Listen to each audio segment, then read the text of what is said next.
Hello everyone, welcome back to my channel M achiever. उम्मीद करते हैं आप सभी अच्छे से होंगे और आप अपने एग्जाम की प्रिपरेशन कर रहे होंगे। जैसा कि आप सभी जानते हैं कि मैंने रीतिकाल आपको रीतिकाल करवा रही हूं। तो रीतिकाल में हम रीतिबद्ध काव्यधारा अच्छे से कर चुके हैं। अब हम करेंगे रीति सिद्ध।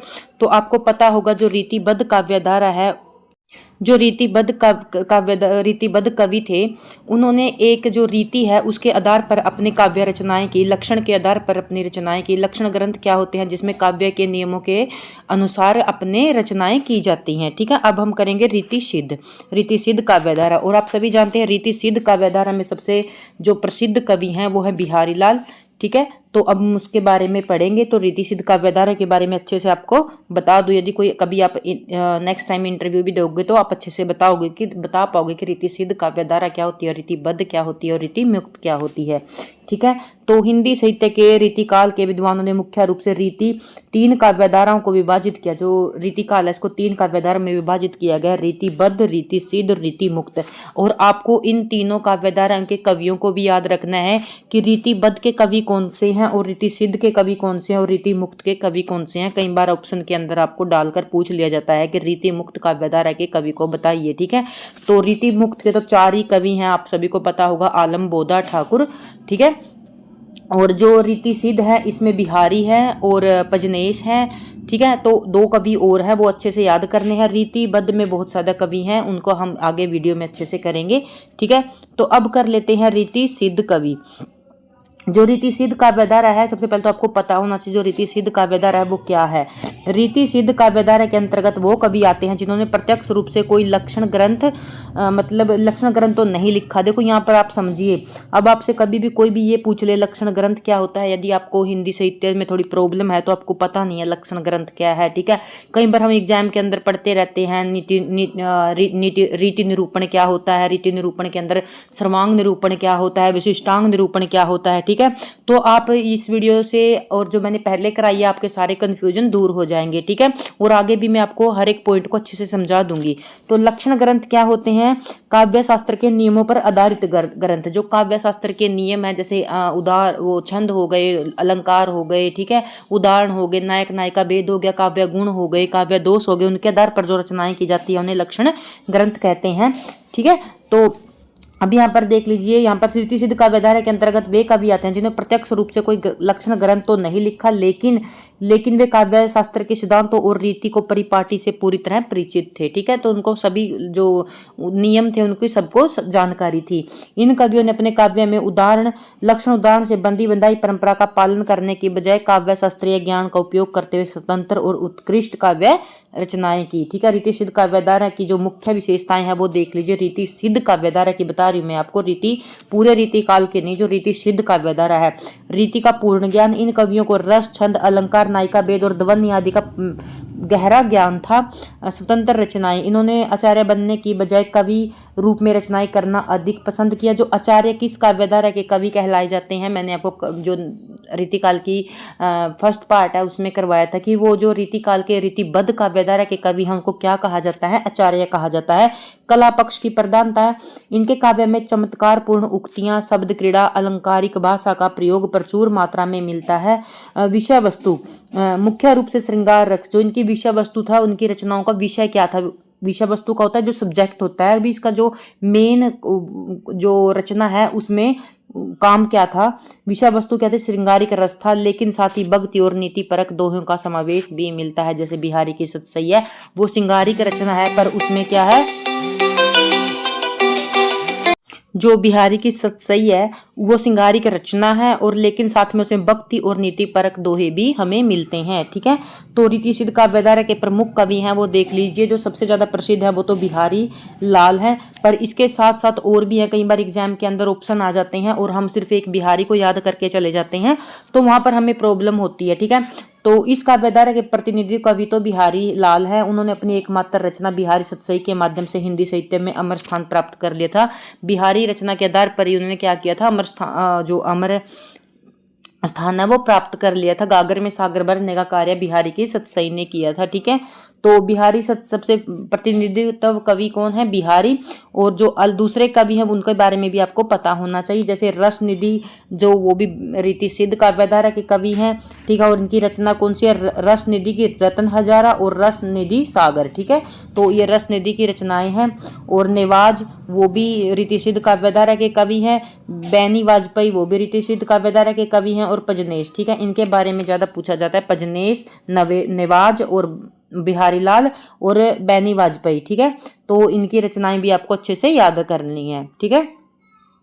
तो निष्कर्ष क्या निकला इसका?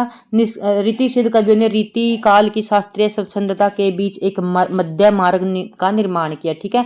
जो रीति सिद्ध कवियों ने क्या किया? रीति काल की जो शास्त्रीय स्वच्छंदता के बीच मध्य मार्ग निकाला, जहां रीतिबद्ध कवियों ने नियमों के आधार पर बंधे हुए थे। जो रीतिबद्ध कवि हैं, बद्ध मतलब बंधना, जो रीतिबद्ध कवि हैं वो नियम में बंधे हुए थे। रीति मुक्त कवि इससे पूरी तरह अलग थे, वो आजाद थे, वो स्वच्छंद थी, उन्हें स्वच्छंद रचनाएं लिखी थी रीति मुक्त कवियों ने।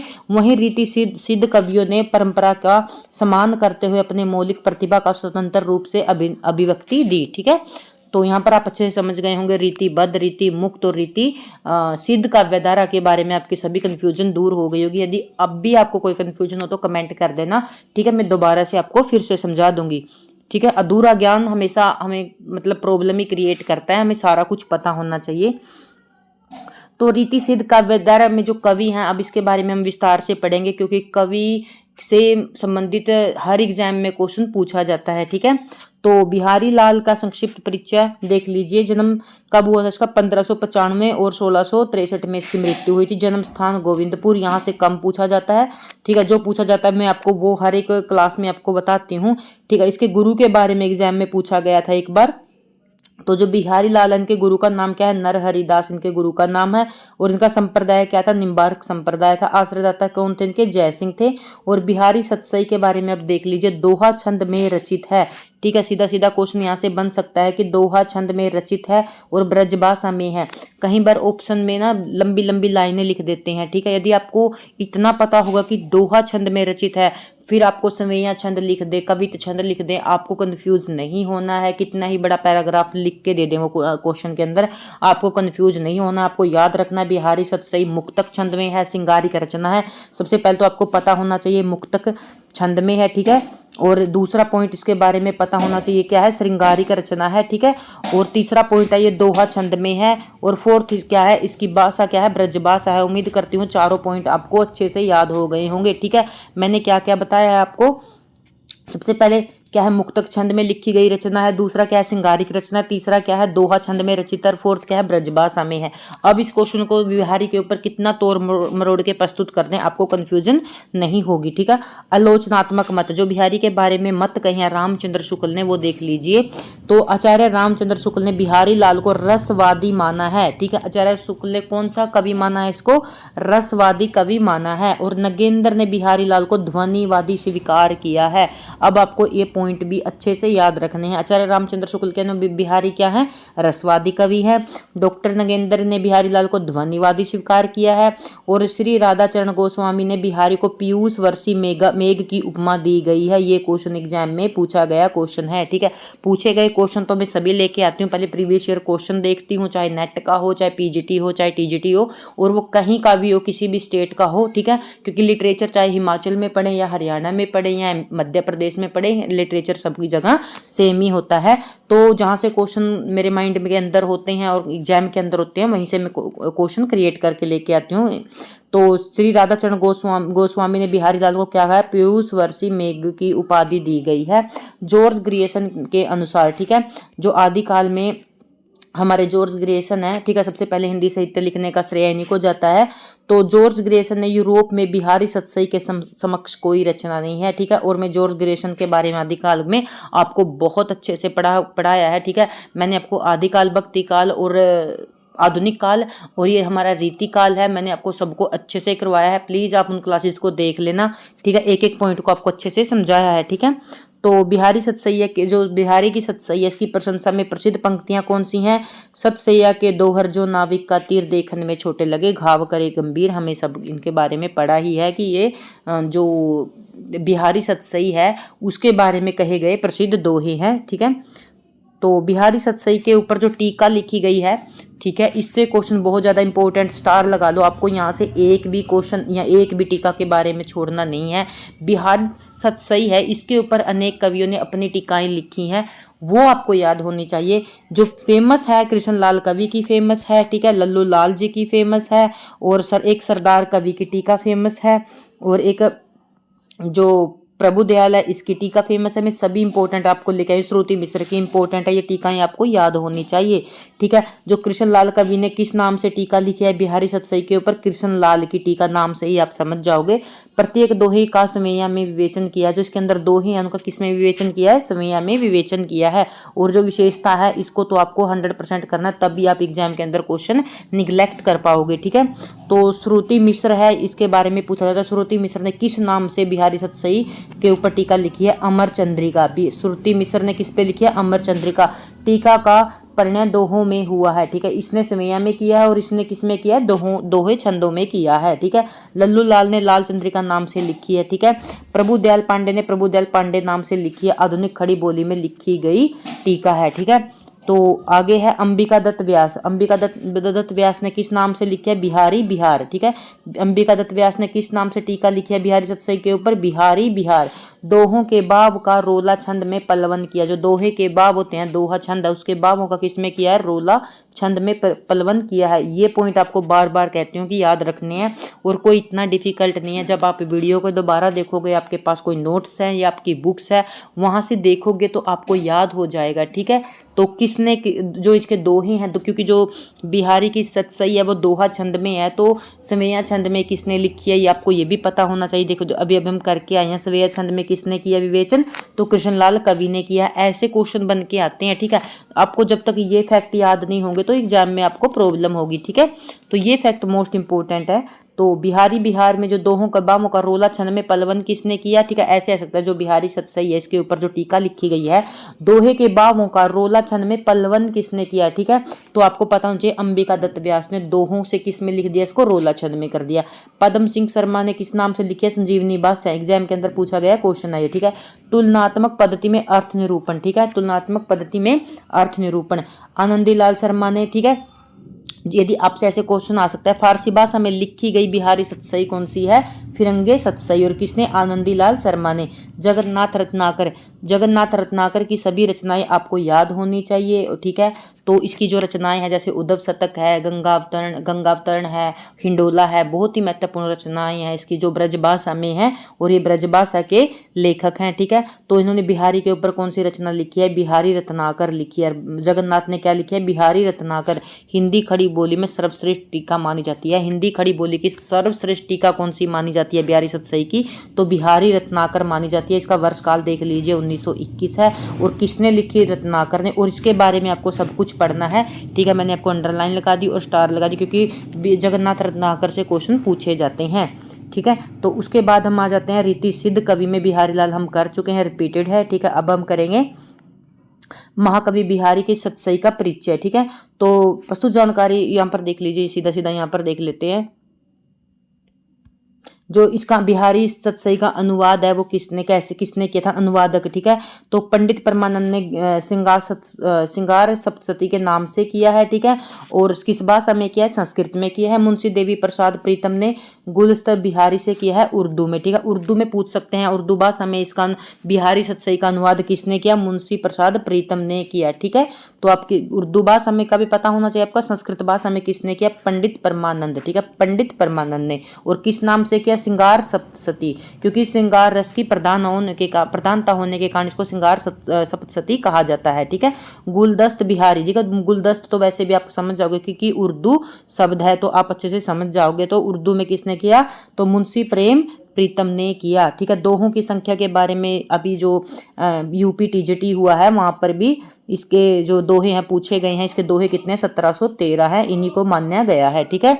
तो दोहों की संख्या बिहारी के समस्त दोहे 719 है, लेकिन जगन्नाथ रत्नाकर ने इसके दोहों की संख्या 713 मानी गई है। सॉरी यदि मुझसे गलती से कुछ और बोला गया हो, तो 713 मानी गई है, ठीक है।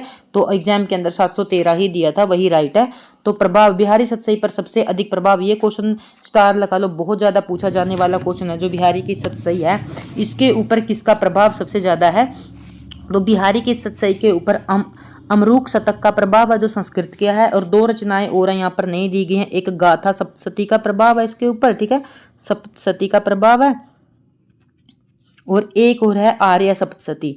इन दोनों का प्रभाव इसके ऊपर माना, इन तीनों का इसके ऊपर प्रभाव माना जाता है। उम्मीद करती हूँ आपको याद रखना है बिहारी सतसई के ऊपर किसका प्रभाव है। एग्जाम के अंदर लंबी लाइन देके एस्टेट का यही पैटर्न रहा है कि वो एग्जाम के अंदर लंबे लंबे क्वेश्चन देता है, ठीक है, वन लाइनर फॉर्म में नहीं देता।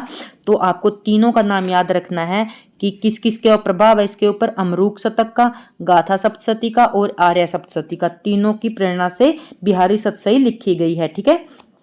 जो बिहारी सतसई है वो मूलतः मैं आपको बता चुकी हूँ श्रृंगार रस से ओतप्रोत मुक्तक काव्य की रचना है, जिसमें प्रत्येक दोहा हिंदी साहित्य के लिए एक एक रत्न माना गया। जो हिंदी बिहारी सतसई है जिसका एक एक दोहा, इसमें कितने दोहे हैं, 713 दोहे हैं, और एक एक दोहे को हिंदी साहित्य का एक एक रत्न माना जाता है, ठीक है। जो आपको ये फैक्ट भी याद रखना है, ठीक है। जो मैंने आपको टीकाएं लिखी थी वो मैंने आपको बता दी किस किसने लिखी थी। कृष्ण कवि ने टीका लिखी थी, लल्लू लाल जी ने लाल चंद्रिका नाम से लिखी थी, श्रुति मिश्र ने लिखी थी, ठीक है। तो आपको टीकाएं अच्छे से याद करनी है, ठीक है। जो विशेष टिप्पणी लिख लिए, आचार्य बलदेव उपाध्याय ने हाल गाथा के गोवर्धन आर्य के और बिहारी के दोहा के बादशाह हैं, ठीक है। तो ये पॉइंट भी आप अच्छे से देख लीजिए। तो आचार्य रामचंद्र शुक्ल ने जो बिहारी है इससे संबंधित क्या क्या कथन कहे हैं वो अच्छे से देख लीजिए, क्योंकि एग्जाम के अंदर कथन दे दिया जाता है और फिर पूछ लिया जाता है, ठीक है। श्रृंगार रस के ग्रंथों में जितनी ख्याति और जितना मान बिहारी सतसई का हुआ है उतना किसी और का नहीं। एक एक दोहा हिंदी साहित्य में एक एक रत्न माना गया है। यदि आपसे ये पूछ लिया जाए तो किसने कहा, रामचंद्र शुक्ल ने कहा, ठीक है। तो यदि प्रबंध काव्य एक विस्तृत, ये तो अभी अभी EMRs के अंदर पूछा गया था ये वाला, तो ठीक है। तो यदि प्रबंध काव्य एक विस्तृत वनस्थली है तो मुक्तक एक चुना हुआ गुलदस्ता है। और मैं बार बार आपको बताना चाहूंगी कि मुक्तक काव्य क्या होता है, खंड काव्य क्या होता है, महाकाव्य क्या होता है। इसकी क्लास में आपको करवा चुकी हूँ, प्लेलिस्ट के अंदर क्लास है। और आप हिंदी साहित्य के यदि स्टूडेंट है तो एस्पिरेंट हैं तो आपको ये पता होना चाहिए कि मुक्तक काव्य क्या होता है, खंड काव्य क्या होता है। जब भी हम हिंदी साहित्य पढ़ेंगे जो ये शब्द हैं बार बार प्रयोग होंगे, मुक्तक काव्य, खंड काव्य, ठीक है। और ये इस कन्फ्यूजन से ही बचने के लिए मैंने वो क्लास आपके लिए बनाई थी, प्लीज़ वो देख लेना। इसके बाद आपको प्रॉब्लम नहीं होगी कि मुक्तक काव्य क्या होता है, मुक्तक क्या होता है, ठीक है, और प्रबंध काव्य क्या होता है, ठीक है। तो ये तो EMRs में पूछा गया क्वेश्चन है। और जब भी मैं आपको पढ़ाती हूँ हर एक पॉइंट जो करेंटली एग्जाम के अंदर पूछा गया मैं आपको हर एक पॉइंट बताती हूँ, ठीक है। तो यदि चाहे वो हम पर्यायवाची कर रहे हों, चाहे अव्यय से संबंधित क्वेश्चन हो, जितने भी मैंने आपको करवाया है एग्जाम ओरिएंटेड करवाया है। और यदि आपने UPTGT का एग्जाम देखा होगा तो आप अच्छे से समझ गए हो, क्योंकि जो मैंने आपको कंटेंट करवाया, मैंने रीतिकाल का फर्स्ट पार्ट करवाया था, वहीं से 3 क्वेश्चन आए हुए थे। मैंने आपको, यदि वो क्लास आपने अच्छे से देखी हो तो मैंने आपको उसी दिन, देखो एग्जाम था और मैंने उसी दिन वो क्लास करवाई थी। मुझे नहीं पता था एग्जाम के अंदर क्या पूछा जाएगा, फिर भी मैंने आपको जोर देकर कहा था कि प्रवृत्तियां याद रखनी है, रीतिकाल की प्रवृत्तियां याद रखनी है। इंटरव्यू हो तो वहां भी प्रवृत्तियां पूछी जाती हैं, ठीक है। यदि आप इंटरव्यू में जा रहे हो तो वहां भी सीधे सीधे आपसे क्या पूछ ली जाती हैं, इन प्रवृत्तियां पूछ ली जाती हैं, क्योंकि प्रवृत्तियों से ही हमें जानकारी मिलती है कि वो व्यक्ति उस काल के बारे में जानता है या नहीं जानता, ठीक है। तो EMRs में ये पूछा गया था। और आगे चलते हैं। जिस कवि ने कल्प, एक ये पूछा, ये भी बहुत मोस्ट इंपॉर्टेंट है। ये सभी फैक्ट है ना आपको देखो याद करने हैं, ठीक है, चाहे 2 बार वीडियो देखो या 1 बार देखो या फिर कहीं भी करो, ये फैक्ट आपको लाइफ टाइम नहीं भूलने हैं, ठीक है। जब तक आप जीवित रहोगे तब तक नहीं भूलने हैं सीधे सीधे, क्योंकि हम हिंदी साहित्य के स्टूडेंट हैं, ठीक है। तो जिस कवि की कल्पना की संहार शक्ति के साथ साथ भाषा की संहार शक्ति जितनी अधिक होगी उतनी ही वह मुक्तक रचना में सफल होगा, ठीक है। यह समता बिहारी में पूर्ण रूप से विद्वान थी। किसने कहा, रामचंद्र शुक्ल ने कहा। बिहारी की रस व्यंजना का पूर्ण वैभव उसके अनुभवों के विधान में दिखाई पड़ता है, ठीक है। बिहारी की जो रस व्यंजना है उसके पूर्ण वैभव के अनुभवों में के विधान में दिखाई पड़ता है। किसने कहा, रामचंद्र शुक्ल ने कहा। बिहारी की कृति का मूल्य तो जो बहुत अधिक आंका, ठीक है, बिहारी की जो कृति है मूल्य बहुत अधिक आंका गया है, उससे अधिकतर रचना की बारीकियों या काव्यांगों के सूक्ष्म विन्यास की निपुणता की ओर मुख्यतः दृष्टि रखने वाले पारखियों ने पक्ष को समझना चाहिए। जो पर जो हृदय के अंतस्थल में मार्मिक प्रभाव चाहते हैं, किसी भाव के छंद निर्मल धारा में कुछ देर अपना मन मगन रखना चाहते हैं, उनके लिए संतोष बिहारी से नहीं हो सकता। ये किसने कहा? रामचंद्र शुक्ल ने कहा। भावों में वह बहुत उत्कृष्ट और उदात्त स्वरूप बिहारी में नहीं मिलता। कविता में उनकी श्रृंगार है, पर प्रेम की उच्च भूमि पर नहीं पहुंचती, नीचे ही रह जाती है। ठीक है, ये आलोचना है जो बिहारी की सच सही है। इसके बारे में किसने आलोचना की? तो किसने की? रामचंद्र शुक्ल ने की। भावों की उत्कृष्ट और उदात्त स्वरूप बिहारी में नहीं मिलता। जो भाव हैं वो क्या है? उत्कृष्ट, मतलब चरम सीमा में नहीं है। उदात्त स्वरूप बिहारी में नहीं मिलता। उनकी कविता उनकी श्रृंगारिक है, पर प्रेम उच्च भूमि पर नहीं पहुंचती, नीचे ही रह जाती है। ठीक है, ये मोस्ट इंपॉर्टेंट पॉइंट है। ठीक है, समझने वाला पॉइंट है कि क्या कह रहे हैं उनकी जो क्रिटिसाइज कर रहे हैं बिहारी सतसई को, तो रामचंद्र शुक्ल कर रहे हैं, उनके बारे में बता रहे हैं कि भावों की उत्कृष्टता नहीं है। ठीक है, उसके बाद हम चलते हैं रीति मुक्त कवि। ठीक है, तो रीति मुक्त कवि हैं, इनको अच्छे से समझ लीजिए। रीति मुक्त कवि में घनानंद से बहुत ज़्यादा क्वेश्चन पूछे जाते हैं। ठीक है, तो आलम के बारे में पढ़ लेते हैं, क्योंकि इसके 4 रचनाकार हैं, जो 4 कवि फेमस हैं। ठीक है, एक तो हमारा आलम है, ठीक है, और बोधा है, ठीक है, और ठाकुर है, ठीक है, और सबसे ज़्यादा प्रसिद्ध कौन है? घनानंद है। ठीक है, घनानंद है। ठीक है, इनके बारे में भी अब हम पढ़ेंगे। ठीक है, तो आलम के बारे में पढ़ते हैं। आलम क्या थे? जाति से ब्राह्मण थे, किंतु शेख नाम की रंगरेजिन से विवाह कर मुसलमान हो गए थे। मुसलमान, अब यहाँ पर देखो कौन मुसलमान बने थे? आलम बने थे। ठीक है, रंगरेजिन से विवाह करने के बाद आलम औरंगजेब के दूसरे बेटे बहादुर शाह मुअज्जम के आश्रय में रहते थे। आलम की कविता का काल 1963 से 1917 तक माना गया है। इनकी प्रमुख कृतियां देख लीजिए कौन कौन सी हैं जो आलम की। तो आलम केली नाम से ही आपको ये तो देखो आलम केली। ठीक है, जो इनकी पूछे जाने वाली प्रसिद्ध रचनाएं हैं वो ये 2 रचनाएं हैं। माधवानल काम कंदला इनकी पूछी जाने वाली प्रसिद्ध रचना है। सुदामा चरित्र एक पूछी जाती है। ठीक है, श्याम स्नेही में ये नहीं कहूंगी कि आप 2 ही कीजिए, पूछी तो मैंने आपको बेस्ट बताया, इंपॉर्टेंट। ठीक है, काम कंदला पूछी जाती है और सुदामा चरित्र पूछी जाती हैं। आलम केली और श्यामा स्नेही, मतलब ये यदि ये 80% पूछी जाती हैं तो ये सिर्फ 20% पूछी जाती हैं। ठीक है, तो आप यहाँ से अच्छे से समझ गए होंगे। तो आलम के विषय में आचार्य रामचंद्र शुक्ल ने कहा, ये देख लीजिए, ये प्रेमोन्नत कवि थे और अपने तरंग के अनुसार रचना करते थे। इनकी इसी से इनकी रचनाओं के हृदय तत्व की प्रधानता है। प्रेम का पीर या इसका दर्द इनके एक एक वाक्य से भरा हुआ है। ठीक है, जो इनकी रचनाएं किससे भरी हुई थी? प्रेम के पीर और इसके दर्द से भरी हुई थी। प्रेम की तन्मयता की दृष्टि से आलम की गणना रसखान और घनानंद की कोटि में ही होनी चाहिए। समझे? तो यहाँ पर रामचंद्र शुक्ल कहते हैं कि प्रेम की तन्मयता की दृष्टि से, जो प्रेम की इनकी तन्मयता थी, तो उस दृष्टि से आलम की जो आलम है, इनकी गणना किसके समानों से? रस खान और घनानंद की, ठीक है, इनकी कोटि में होनी चाहिए। शब्द किसने कहे? आलम, रामचंद्र शुक्ल ने। किस कवि के बारे में कहे? आलम के बारे में कहे। ठीक है, घनानंद के बारे में हम विस्तार से पढ़ेंगे। रामचंद्र शुक्ल ने घनानंद के विषय में लिखा है। ठीक है, ये पूछा जाने वाला फेमस कथन है। ठीक है, ये साक्षात रस मूर्ति और ब्रज काव्य के प्रधान स्तंभों में से हैं। ठीक है, तो ये साक्षात क्या है? रस मूर्ति और ब्रजभाषा काव्य के प्रधान स्तंभों में से है। ठीक है, अब जो घनानंद के विषय में ध्यान से पढ़ लीजिए। ठीक है, जन्म कब हुआ था? 1669 और 1739 में। कम ही बताती हूँ जन्म के बारे में, क्योंकि क्वेश्चन कम बनते हैं। ठीक है, तो जन्म वृंदावन, जन्म स्थान यहाँ पर निम्बार्क संप्रदाय, ये याद रखना है। प्रेयसी कौन थी इनकी? गणिका सुजान थी। ठीक है, क्योंकि इनकी जो रचनाएं हैं सुजान नाम से ज्यादा है, और इनके जो काव्य रचनाएं हैं इनमें बार बार सुजान नाम का प्रयोग किया जाता है, क्योंकि सुजान नाम की जो वेश्या थी वो इनकी क्या थी? प्रेयसी थी। ठीक है, मोहम्मद रंगीले के आश्रयदाता में क्या थे? ये मुंशी थे। ठीक है, मोहम्मद जो रंगीला है उसके आश्रयदाता में, उसके दरबार में क्या थे? ये मुंशी, मीर मुंशी थे। ठीक है, तो और अब इनके बारे में पढ़ लेते हैं। जो घनानंद के संदर्भ में ब्रजभाषा में 2 समय लिखे गए हैं जो निम्नलिखित है। ठीक है, ने ही महाब्रजभाषा प्रवीण, वो कई बार एग्जाम के अंदर पूछ लिया जाता है कि ये दोहा किसका है, तो यहाँ पर देख लीजिए समय है ये। तो ने ही महाब्रजभाषा प्रवीण, ओ सुंदरताहु के वेद को जाने, जो वियोग की रीति में, क्योंकि वियोग के आधार पर इन्होंने बहुत ज्यादा रचनाएं लिखी हैं, तो इसलिए इनको वियोग कवि भी कहा जाता है, विरह कवि भी कहा जाता है। रीति की गोविंद भावना वेद स्वरूप जाने। ठीक है, ये क्या है? घनानंद का ब्रजभाषा में लिखा हुआ दोहा है, समय है। ठीक है, तो रीति काल के जो कवि हैं घनानंद के बारे में क्या जो इनकी रचनाएं हैं वो देख लीजिए। एक, आपको इसकी सभी रचनाएं याद होनी चाहिए। ठीक है, तो पूछा जाता है कई बार। और आप यहाँ पर देखिए सुजान सार काव्य कृतियां देखिए। यहाँ पर एक इनकी काव्य कृति क्या है? सुजान सार, और दूसरी इश्कलता, विरह लीला, वियोग वेली, कोकसार, कृपाकंद और रस केली वेली और यमुनास। सभी रचनाएं आपको याद होनी चाहिए, ठीक है। सुजान सार तो आप ऐसे याद रख सकते हैं क्योंकि इनकी क्या थी, वो प्रेयसी थी, उसके आधार पर लिखी गई रचना है, ठीक है। तो इनकी प्रेयसी थी सुजान नाम। इश्कलता मतलब उसको प्यार हो गया था इससे, सुजैन जो इसकी प्रेयसी थी जो सुजान थी, तो इश्कलता लिख दी इन्होंने, ठीक है। विरह लीला, जब वो उनकी प्रेमिका होती है सुजान, ठीक है। जब एक बार क्या होता है कि जो गणानंद होते हैं वो मोहम्मद शाह रंगीला है उसके दरबार में मतलब मुंशी थे, तो वो बहुत अच्छा गीत गाते थे। तो एक बार उनको मोहम्मद शाह रंगीला गीत गाने के लिए बोल देते हैं।